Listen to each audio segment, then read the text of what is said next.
আসসালামু আলাইকুম। আজ আমি তৈরি করব আমের মোরব্বা।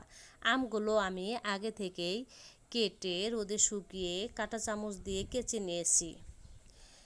এখন আমি চিনির শিরা করে নেব। এই চিনির শিরাতে ছোট এলাচ ও দারচিনি দিয়ে দিয়েছি। প্রথমে আমি অল্প চিনিতে শিরা করে নিয়েছি। এখন আমি সব আমগুলোই দিয়ে দেব এবং নাড়াচাড়া করতে থাকবো।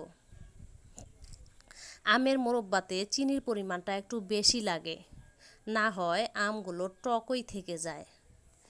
প্রথমে অল্প শিরা দিয়ে জাল করে পরে আবার চিনি দিয়ে বেশি শিরাতে আমগুলো আমি সিদ্ধ করে নেব।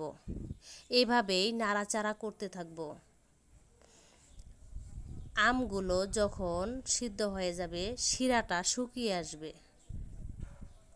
এবং সুন্দর একটি কালার আসবে।